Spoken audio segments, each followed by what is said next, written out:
स्वागत है आप सभी का। मैं हूं गीतू चौहान। बुलेटिन की शुरुआत करते हैं और आपको बता दें कि चारों सीटों पर रुझान लगातार आगे आ रहे हैं। बीजेपी आगे बढ़त बनाए हुए है। खंडवा में बीजेपी 6000 से ज्यादा वोटों से आगे। पृथ्वीपुर की बात की जाए तो बीजेपी के शिशुपाल सिंह यादव आगे चल रहे हैं। जोबट में सुलोचना रावत 1900 वोटों से आगे चल रही है। रैगांव में भी बीजेपी की प्रतिमा बागरी 200 वोटों से आगे बनी हुई है। तो लगातार रुझान आ रहे हैं। पृथ्वीपुर में बीजेपी के शिशुपाल सिंह यादव आगे चल रहे हैं, बढ़त बनाए हुए हैं। जोबट में सुलोचना रावत 1900 वोटों से आगे चल रही हैं। रैगांव में भी बीजेपी की प्रतिमा बागरी 14 वोट से आगे हैं। चारों सीटों पर रुझानों में बीजेपी बढ़त बनाए हुए हैं। तो खंडवा में बीजेपी 6000 से ज्यादा वोट से आगे चल रही है। पृथ्वीपुर में भी बीजेपी के शिशुपाल सिंह यादव आगे बने हुए हैं। जोबट में सुलोचना रावत 1900 वोटों से आगे। चारों सीटों पर रुझानों में बीजेपी बढ़त बनाए हुए है। ये तस्वीरें हम आपको दिखा रहे हैं, पल पल के अपडेट्स हम आपको दिखा रहे हैं। तो चारों सीटों पर आज काउंटिंग हो रही है, मतगणना हो रही है। कई राउंड्स हैं, लेकिन जो रुझान सामने आ रहे हैं उसमें लगातार बीजेपी बढ़त बनाए हुए है और जो बीजेपी के कैंडिडेट्स हैं वो आगे चल रहे हैं। रैगांव में प्रतिमा बागरी 14 वोट से आगे चल रही हैं। चारों सीटों के रुझानों पर बीजेपी बढ़त बनाए हुए है, आगे चल रही है। खंडवा में बीजेपी 6000 से ज्यादा वोटों से आगे। पृथ्वीपुर की बात करें तो यहाँ पर बीजेपी के शिशुपाल सिंह यादव आगे चल रहे हैं। तो लगातार ये तस्वीरें जो सामने आ रही हैं उसमें कैंडिडेट्स बीजेपी के बढ़त बनाए हुए हैं। चारों सीटों पर रुझानों में बीजेपी आगे चल रही है। इसके साथ साथ लगातार जो अपडेट्स हैं वो हम आपको दे रहे हैं। खंडवा में बीजेपी 6000 से ज्यादा वोट से आगे। और इस वक्त हमारे साथ संवाददाता आलोक जुड़ गए हैं जोबट से। आलोक, अगर हम जोबट की बात करते हैं तो फिलहाल क्या कुछ अपडेट्स?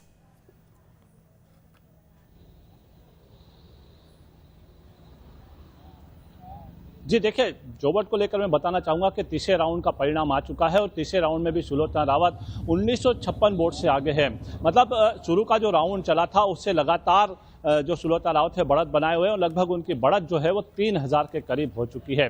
3 राउंड अभी तक पूरे हो चुके हैं। 30 राउंड की गणना होगी और लगभग 1,47,000 मतों की गणना यहाँ पर होना है। अभी तक 3 राउंड पूरे हो चुके हैं और तीनों राउंड में भाजपा के लिए रुझान नजर आ रहा है और भाजपा के लिए एक अच्छा सा रुझान आ रहा है कि लगातार वे बढ़त है। शुरू में उन्होंने 800 की बढ़त ली, फिर 300 की ली और उसके बाद अब सीधे 1900 की बढ़त ली। मतलब कुल 3000 की बढ़त जोबट जो उपचुनाव हो रहा है उसमें सुलोचना रावत जो बीजेपी की कैंडिडेट है उन्हें मिल चुकी है। जी बिल्कुल। और कुल मिलाकर क्या माना जाए, अभी तक जिस तरह से आप कह रहे हैं 3 राउंड में बीजेपी बढ़त बनाए हुए है, इसके साथ साथ किस तरह से यहाँ पर जो कार्यकर्ता हैं उनका उत्साह दिख रहा है? क्या उम्मीद बढ़ती जा रही है बीजेपी की?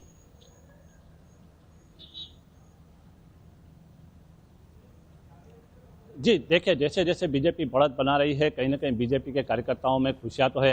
हालांकि अभी कार्यकर्ता जो वोटिंग स्थल जहाँ गणना हो रही है वहां पर नहीं पहुंच रहे हैं क्योंकि 5-6 राउंड के बाद थोड़ी सी सिनेरियो क्लियर होगा, थोड़ी तस्वीर क्लियर होगी और उसके बाद कार्यकर्ता भी आने लग जाएंगे। लेकिन जिस प्रकार से प्रारंभिक रुझान आ रहे हैं उससे तो कहीं ना कहीं लग रहा है कि जो मतदाता है उसने बीजेपी की जो प्रत्याशी है उसको आशीर्वाद दिया है।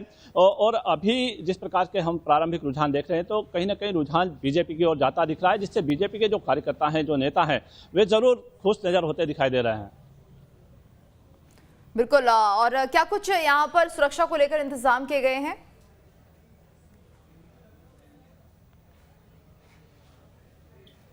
जी बिल्कुल, देखिए मैं मेरे पीछे बताना चाहता हूं अब आपको कि सुरक्षा को लेकर इस बार अलीराजपुर जहां की मतगणना हो रही है वहां पर बिल्कुल क्लियर है कि आप कितनी बड़ी संख्या में पुलिस के जवान लगाए गए हैं।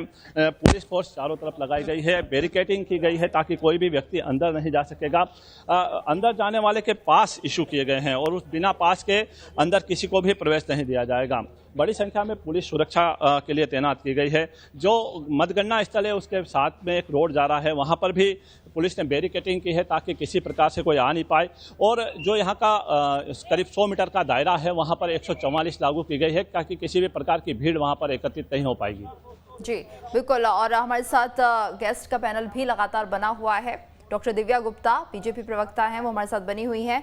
डॉक्टर दिव्या, तो जिस तरह से ये रुझान सामने आ रहे हैं कहीं ना कहीं एक खुशी का माहौल तो जरूर होगा, लेकिन साथ ही साथ ये बात भी सामने आ रही होगी कि जनता ने बीजेपी पर एक बार फिर से विश्वास जताया है और कुल मिलाकर अब जिम्मेदारी बीजेपी की बढ़ती हुई नजर आ रही है।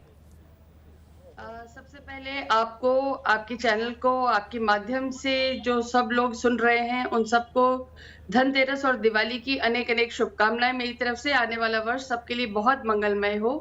इसकी कामना करती हूँ। और उसके बाद आज की खुश खबर पर हम जाते हैं, जहां पर आप देख ही रहे हैं, रुझान आपको दिखाई दे रहे हैं। जनता जो है वो हमेशा एक विचार और विचारधारा, उन दोनों को सपोर्ट करती चली आई है। और हमारा ये काम है, मत है और ये विश्वास है कि उसी विचारधारा को सपोर्ट करती रहेगी, क्योंकि जो पार्टी राष्ट्र सर्वोपरि लेकर चलती है, उस पार्टी के प्रति जितना सब लोग हैं, जितनी जनता है, वो सब अपना विश्वास रखती है, उस विश्वास को कायम रखती है, विश्वास को आगे बढ़ाती है।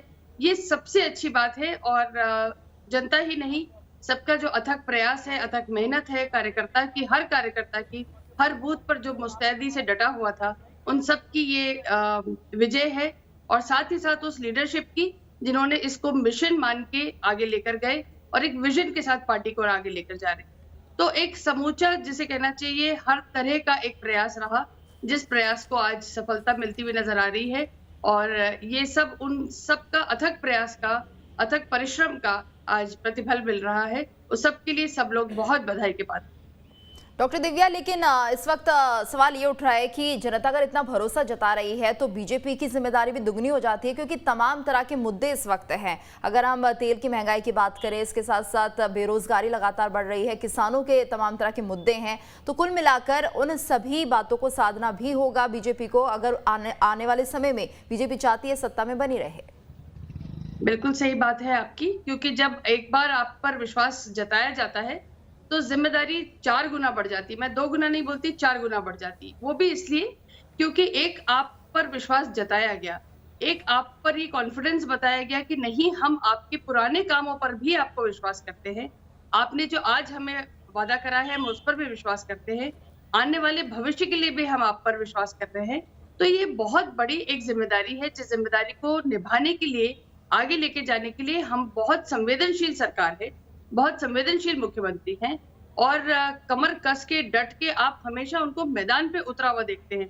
मैं हर बार ये कहती हूँ कि ऐसे फ्रंट फुट पे खेलने वाले खिलाड़ी बहुत कम नजर आते हैं, जो जनता के बीच में चले जाते हैं और उनका सबसे बड़ा जो 1-to-1 man to man connect है, वो सबसे बड़ी उनकी प्लस पॉइंट है, और जिसके कारण वो सबसे लोकप्रिय हमारे मुख्यमंत्री रहे हैं। चाहे वो बेटियां हो, चाहे वो महिलाएं हो, चाहे वो किसान हो, क्योंकि उस किसान परिवार के साथ वो आते हैं, जहां से वो आए हैं, तो वो सारा का सारा परिवेश अपने साथ लेकर चलते हैं।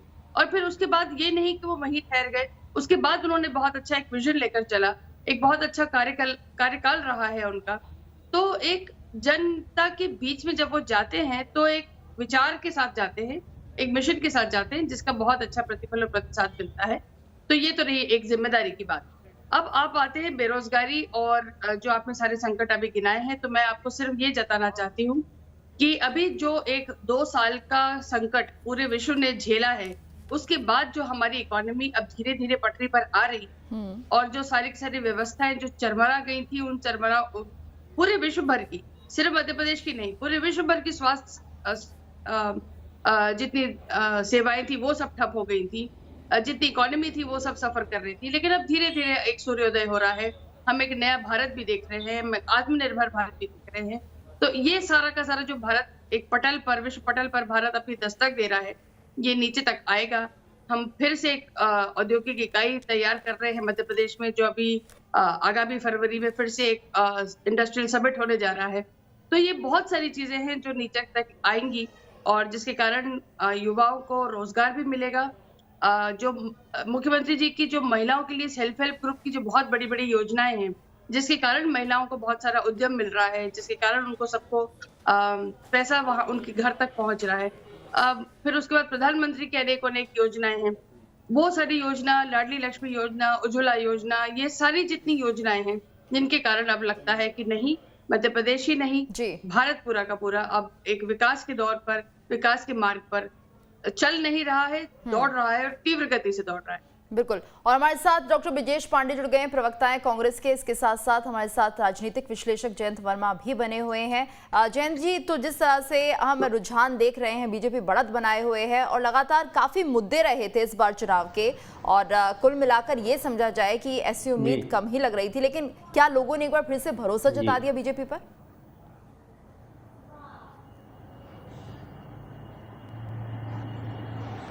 देखिए, ऐसा है, जो चुनाव होते हैं उसमें प्रायः तो एक मतदाता की मानसिकता ये होती है कि भाई जो सरकार यहाँ पे है, और ये भारतीय जनता पार्टी के साथ तो ये है कि केंद्र में भी वही सरकार है, और जो घर का पैसा आ रहा है वो सब तो केंद्र सरकार का प्रधानमंत्री आवास योजना का आ रहा है। तो लोगों को ये लग रहा है कि भाई अभी जो जितने भी अभी तक का ये कल्याणकारी योजनाएं चल रही हैं, ये चलती रहेंगी तो उसी सरकार के प्रतिनिधि को वोट दिया जाए, उसी प्रत्याशी को वोट दिया जाए। तो मुझे लगता है कि लोगों ने इस मानसिकता के साथ वही भारतीय जनता पार्टी के पक्ष में वोट किया है। पर अभी तो प्रारंभिक रुझान है, अभी कुछ कह नहीं सकते हैं, परंतु यह है कि आम मानसिकता ये जो मतदाता की होती है वो इस प्रकार से होती है। और जो महंगाई का मुद्दा है और जो पेट्रोल वगैरह के दाम हैं बढ़ रहे हैं, तो ये तो हैं, पर मुझे लगता है कि ये इन कल्याणकारी योजनाओं के चलते लोगों को लग रहा है कि भाई उसी सरकार को अभी हम कंटिन्यू, मतलब उसका समर्थन करें। तो इसलिए भारतीय जनता पार्टी के पक्ष में मतदान का रुझान जो दिख रहा है वो इसी कारण से लगता है। जी, डॉक्टर ब्रिजेश भी हमारे साथ जुड़े हुए हैं। डॉक्टर ब्रिजेश, आपके मानते जो रुझान सामने आ रहे हैं, लगातार बीजेपी बढ़त बनाए हुए है और ये जो अंतर है वो बढ़ता जा रहा है, क्या कांग्रेस जीत पाएगी कोई सीट? देखिए, बहुत स्पष्ट बात है, शुरुआती रुझान जो होते हैं वो परिणाम नहीं कहे जा सकते। अभी जितने भी राउंड की मतगणना हुई है वो सब बीजेपी की बाहुल्य क्षेत्र की पेटियां खुली हैं और वहां के अभी रिजल्ट सामने आए। पहले तो बैलेट पेपर से पोस्टल बैलेट पेपर थे, पोस्टल बैलेट पेपर में शिवराज सिंह जी ने कर्मचारियों को लेकर के घोषणा कर दिया था, दीपावली का तोहफा दे दिया था। तो कर्मचारियों के वोट तो बीजेपी को चले गए, जो नहीं करना चाहिए था, संविधान का उल्लंघन करके कोर्ट अपॉइंटेड लगने के बाद शिवराज सिंह जी ने कर दिए। दूसरी महत्वपूर्ण बात ये होती है कि जहां पर भी शुरुआत में जिन जिन जगहों पे भी जितने अभी राउंड ही कितने हुए, इसकी तस्वीर तब साफ होगी जब 1, 1.5, 2 बजे तक का समय सामने होगा, तब साफ। जी,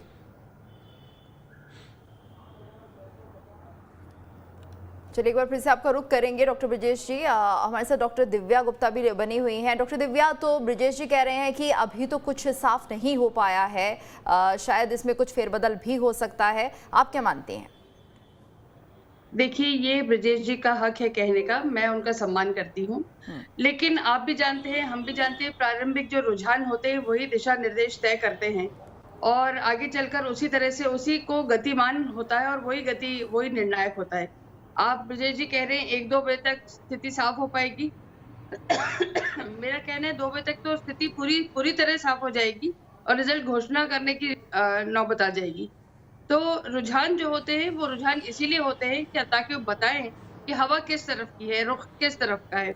तो रुख अब आप मान लेना चाहिए कि रुख अभी भारतीय जनता पार्टी की तरफ का है और जनता ने पुनः विश्वास जताया है, पुनः उन सारी की सारी योजनाओं पर विश्वास जताया है, पुनः उस व्यक्ति पर विश्वास जताया है, पुनः उस कार्य पद्धति पर विश्वास जताया है, पुनः उस विचारधारा पर विश्वास जताया है।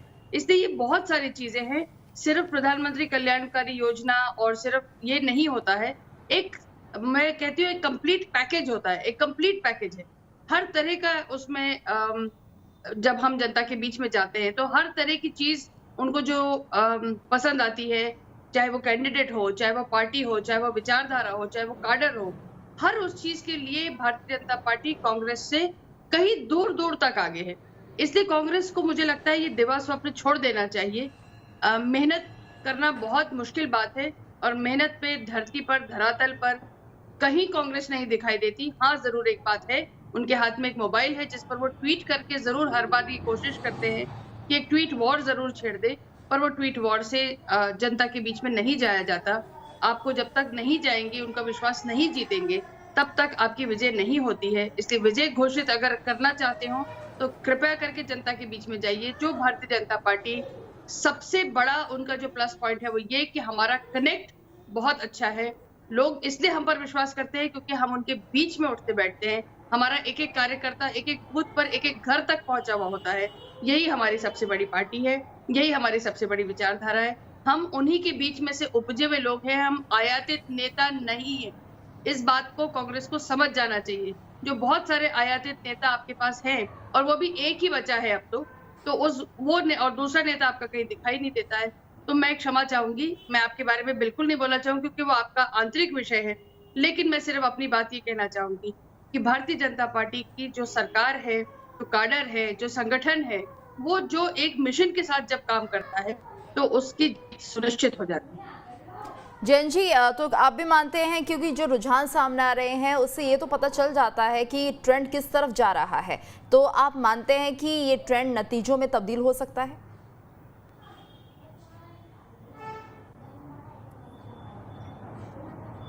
अभी ये कहना बहुत जल्दबाजी होगी। हमको थोड़ा 1 घंटा अभी रुकना चाहिए जी। पर ये बात तो जरूर है कि कांग्रेस जो मान लीजिए कोई भारतीय जनता पार्टी से नाराज भी है तो विकल्प क्या है? तो कांग्रेस में तो एक बड़ा जबरदस्त इनर्शिया है, उसमें लीडरशिप का बड़ा जबरदस्त अभाव है, क्योंकि वही व्यक्ति पार्टी का प्रेसिडेंट है, वही व्यक्ति ये विरोधी दल का नेता भी है। बिल्कुल। तो अब ये, और वो काफी उम्र भी हो चुकी है उनकी, और जमीनी वो है नहीं है, तो इसलिए एक जो एक कांग्रेस के भीतर एक जो अट्रैक्शन होना चाहिए, जो भारतीय जनता पार्टी को चुनौती दे सके, ऐसी कोई पार्टी हो। बिल्कुल। तो ये आप क्या खामी मानते हैं, क्योंकि कहीं ना कहीं हम देख रहे हैं कांग्रेस पिछड़ती जा रही है, और ये बात भी सही है कि ऑप्शन नहीं है तो जनता कहाँ जाएगी, किसे वोट देगी? आखिर इतनी कमजोर स्थिति में कांग्रेस कैसे आ गई है, और क्यों एक ही व्यक्ति सब काम कर लेना चाहता है, वही नेता प्रतिपक्ष बनना चाहता है, वही हर लीडरशिप में आगे रहना चाहता है? तो ऐसा क्यों? क्या विश्वास नहीं है दूसरे नेताओं पर कांग्रेस के अंदर, या फिर जो उभरते हुए नेता हैं उनको प्रतिनिधित्व देने की कोशिश नहीं की जाती, उन्हें आगे नहीं बढ़ाया जाता? जी देखिए, कांग्रेस पार्टी में जब तक जवाहरलाल नेहरू थे, इंदिरा गांधी थी, उनका अपना एक वजूद था, उनका अपना आवरा था, और उनके बारे में लोगों की एक छवि थी। उसके बाद तो राजीव गांधी ने भी काफी कुछ किया, पर अब जो नेता हैं कांग्रेस में, सोनिया गांधी हैं, राहुल गांधी हैं, प्रियंका गांधी हैं, ये सब ऊपर के ही हैं। मतलब ये इनका कोई सीधा जमीनी लोगों से जुड़ाव भी नहीं है, और एक परिवार तक सीमित हो गया है। तो लोगों को ऐसा लगता है कि ये पार्टी नहीं है, ये कोई प्राइवेट लिमिटेड कंपनी जैसी चलाई जा रही है, ऐसा आभास होता है। तो जो कांग्रेस से मतलब भारतीय जनता पार्टी से आज की महंगाई में नाराज भी हैं, तो उनके पास कोई विकल्प नहीं है, ऐसा विकल्प नहीं है जो कि भारतीय जनता पार्टी को चुनौती दे सके। तो इसलिए अब ये हाल है। मतलब एक जनरल फीलिंग जो है वो हम उसके बात कर रहे हैं। बिल्कुल। तो ये माना जाए कि विकल्प नहीं है। इसके साथ साथ डॉक्टर दिव्या, लोगों की बहुत उम्मीदें आप लोगों से जुड़ गई हैं, क्योंकि हम ये भी देख रहे थे ग्राउंड जीरो पर लगातार हमारे रिपोर्टर्स रिपोर्टिंग कर रहे थे, हम अपने दर्शकों को दिखा भी रहे थे कि कुछ जगह ऐसी है जहां पर अभी भी जो सड़क है, बिजली है, मूलभूत सुविधाएं भी लोगों को नहीं मिल पा रही है। लेकिन भरोसा जरूर जताया है बीजेपी के ऊपर। अगर ये रुझान सामने आ रहे हैं और यही रिजल्ट बनेंगे तो हम ये मानते हैं कि जिम्मेदारी कहीं ना कहीं और ज्यादा बढ़ेगी, और आगामी विधानसभा चुनाव से पहले जनता को संतुष्ट करना भी बहुत जरूरी हो जाएगा। बिल्कुल, हम लोग उस बात की गंभीरता को बिल्कुल समझ भी रहे हैं, मान भी रहे हैं, इसलिए क्योंकि कुछ इस समय के हालात इस तरह थे। अगर हम हालात को डिस्कस करें और फिर उसके बाद हम जमीन पर आए तो हमको समझ में आता है कि 2 साल का पेंडेमिक झेला है विश्व ने, हर एक व्यक्ति तक वो पेंडेमिक की मार आई है। बहुत सारा एक समय ऐसा आया जब काम नहीं था, जब सब सारा काम ठप हो चुका था, उसके बावजूद सरकार ने मुस्तैदी से काम करते हुए एक अन्न धन योजना करी, जिसमें सब घरों तक अन्न तक पहुंचाया गया है। अंत्योदय योजना के तहत पैसा उनके अकाउंट में डायरेक्टली ट्रांसफर हुआ है ताकि उनका घर चलता रहे। तो ये है संवेदनशीलता की एक बात। दूसरी, आपने जहां बात कही बिजली की और सड़क की, तो इस बार आप अगर आंकड़ा देखेंगे तो समझ में आएगा कि इस बार थोड़ी सी बाढ़ और बारिश दोनों ने बहुत परेशान करा, और उन दोनों की परेशानी के कारण, जैसे हमने कभी ये उम्मीद नहीं लगाई थी कि इस तरह की सेकंड वेव आएगी, ये उम्मीद लगाना कि इस तरह की बाढ़ आएगी और इस तरह का पानी आएगा, ये भी थोड़ी उम्मीद के परे था। इन दोनों चीजों ने थोड़े से जो संतुलन है या जो हम इक्वेशन है वो थोड़ा सा गड़बड़ाया। लेकिन जैसा मैंने अभी आपसे कहा कि, और आपकी बात को मैं मानती हूँ कि जिम्मेदारी अब ज्यादा बढ़ जाती है, तो अब ये जो आगामी 1.5-2 वर्ष है हमारे लिए, वो आगामी 1.5-2 वर्ष फुल स्पीड से फुल ऑन काम करने के हैं, जिसको हम बोलते हैं हेड ऑन काम करना है। वो हम काम करेंगे, काम करके दिखाएंगे। और जनता के बीच में जब जाएंगे 2023 में, तब हमारे पास ये आपको कहने के लिए, ये आपके बारे में, इस बारे में चिंता करने के लिए जनता के पास कोई प्रश्न नहीं रह जाएगा कि काम नहीं हुआ या काम नहीं दिया गया या काम के बारे में सरकार ने चिंता नहीं करी। इस बारे में सरकार बहुत संवेदनशील और अपनी जिम्मेदारी बखूबी समझती है। आप ये भी मान के चले कि इस सारे के सारे चुनावी तंत्र के बीच में, चाहे वो बिजली की अगर विषय था या खाद का विषय था या किसी भी तरह का विषय था, मुख्यमंत्री जी लगातार उस विषय को भी लेकर बैठ के ले रहे थे। बैठ के लेने के बाद भी अपना अगर चुनावी रैली थी तो वो कर रहे थे। अब मैं बार बार हमेशा ये कहती हूँ कि आप एक बात को विश्वास करिए कि सारा का सारा संगठन चलाना, सारा मुख्यमंत्री का दायित्व निभाना और उस सब के बावजूद चुनावी रैलियां करना, एक आप उस सारे एनर्जी लेवल को आप समझ सकते हैं किस एनर्जी लेवल से वो ओतप्रोत व्यक्ति होगा या पूरा संगठन होगा। एक पृथ्वीपुर की यदि हम चर्चा कर ले तो कांग्रेस की, ये ऐसा उनका कहना है कि कांग्रेस की परंपरागत सीट है। आप विश्वास करें, परंपरागत सीट होने के बावजूद कमलनाथ की सिर्फ एक रैली होती है वहां पर, जहां की मुख्यमंत्री जी ने कम से कम 4 रैलियां करी हो। कम से कम मुख्यमंत्री जी ही स्वयं 4 बार गए, अध्यक्ष जी भी गए हैं, वीडी शर्मा जी भी गए हैं, पूरे कार्यकर्ता मंडली सब लगी हुई है, सारे के सारे नेता वहां जा रहे हैं और लगातार संपर्क कर रहे हैं। तो कांग्रेस को रोका किसने है कि वो ना करे और काम ना करे? आपका खुद का, जैसा जो वर्ड अभी यूज करा गया है कि इनर्शिया इतना है, आप लोग खुद काम करना नहीं चाहते हैं, सिर्फ कमरों में बैठ के यदि आप आरोप प्रत्यारोप लगाते रहेंगे तो मुझे नहीं लगता कि कांग्रेस अपने आप को कहीं भी कभी भी संभाल भी पाएगी या दिखा भी पाएगी कभी। तो वो एक बहुत बड़ा अंतर है और वो अपने पार्टी के अंदर यदि वो सुलझाए या सॉल्व करे तो बहुत बेहतर होगा, पर धरातल पर वो कहीं नजर नहीं आते। और उसके बावजूद अगर वो नहीं है अच्छा विपक्ष, तो भी उसके बावजूद हम पूरी की पूरी मुस्तैदी के साथ जब काम कर रहे होते हैं तो इस बात का हमको प्रशंसा इस बात की मिलती है कि हम लोग कॉन्फिडेंस और ओवर कॉन्फिडेंस के बीच में भी एक बैलेंस बना के चलते हैं। कॉन्फिडेंस है कि हम जीतेंगे, लेकिन ओवर कॉन्फिडेंस नहीं है, तो हम काम कर रहे हैं। कर्मयोगी पार्टी काम में विश्वास करती है, तो इसलिए बहुत बड़ा डिफरेंस है। और ये डिफरेंस के लिए हम लोग की जितनी प्रशंसा की जाए वो जनता हमारे को इस विश्वास के साथ आज जो धनतेरस है वो आज वोटों की वर्षा होने वाली है। धन की वर्षा तो अलग बात है, लेकिन एक वोटों की वर्षा होने वाली है, ये आप अभी देखेंगे रिजल्ट। बिल्कुल। और हमारे साथ जोबड़ से संवाददाता आलोक जुड़े हुए हैं। आलोक, आपसे हम जानना चाहेंगे फिलहाल क्या कुछ अपडेट मिल रहा है, कितने राउंड्स हो चुके हैं, कितने मतों की गिनती हुई है, क्या कुछ बता सकते हैं आप हमें?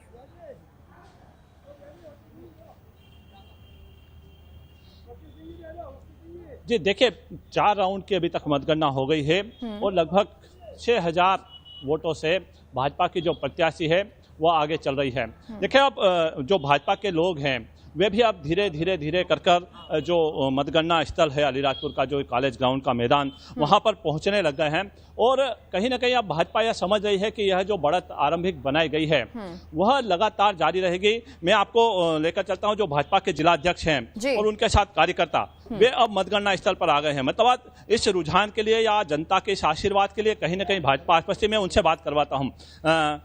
आप लगातार बीजेपी भाजपा प्रत्याशी बढ़त बनाए रखी है, आपको उम्मीद थी ऐसा परिणाम आएगा? बिल्कुल उम्मीद थी और आगे भी बहुत अच्छे मतों से हम जीतने वाले हैं जी। जहाँ तक कट्टेवाड़ा का सवाल है, जैसा हमने उम्मीद की थी उससे अपेक्षा के ऊपर हमको सफलता मिली है। और पूरी विधानसभा में मैं ये कह सकता हूँ कि बहुत ही बड़े अंतर से हम जीतेंगे और जनता का आशीर्वाद भारतीय जनता पार्टी को मिलेगा। आदरणीय शिवराज सिंह जी समय समय पे आते रहे, उनका बहुत वातावरण बनाने में बहुत बड़ा योगदान है और निश्चित रूप से हम जो जीतेंगे इसके लिए मैं भारतीय जनता पार्टी के सभी कार्यकर्ता जो इस महायज्ञ में लगातार बने रहे, मैं उनको बहुत बहुत आभार व्यक्त करता हूँ। धन्यवाद। तो देखिए, ये बीजेपी के जो जिलाध्यक्ष है आशान्वित है कि बिल्कुल जो बढ़त अभी बनाई हुई है वह 30 राउंड तक लगातार बनेगी, क्योंकि 30 राउंड यहाँ पर होना है और 1,47,000 के लगभग मत गिने जाना है। अभी प्रारंभिक रुझान है क्योंकि 4 राउंड हुए हैं और ऐसे में 6,000 की बढ़त बीजेपी को मिली हुई है। मतलब एक अच्छा सुकून जो कहा जा सकता है कि बीजेपी के लिए आज मंगल का दिन मंगल होने जा रहा है। बिल्कुल, तो ये माना जाए बीजेपी के लिए आज मंगल का दिन मंगल होने वाला है, क्योंकि ये बढ़त अब कहीं ना कहीं 6000 का डिफरेंस यहाँ पर दिख रहा है और बढ़त लगातार रुझानों में बीजेपी बनाए हुए है, तो उम्मीद अब धीरे धीरे लगने लगी है। हालांकि अभी सिर्फ रुझान है, नतीजे आने अभी पूरी तरह से बाकी हैं। 4 राउंड की गणना हो चुकी है, काउंटिंग हो चुकी है और ऐसे में जो नतीजे सामने आ रहे हैं, सुलोचना रावत आगे बढ़त बनाए हुए हैं। हम आप सभी से चर्चा जारी रखेंगे, लेकिन फिलहाल एक छोटे से ब्रेक के लिए यहाँ पर रुक रहे हैं, जल्द हाजिर होते हैं।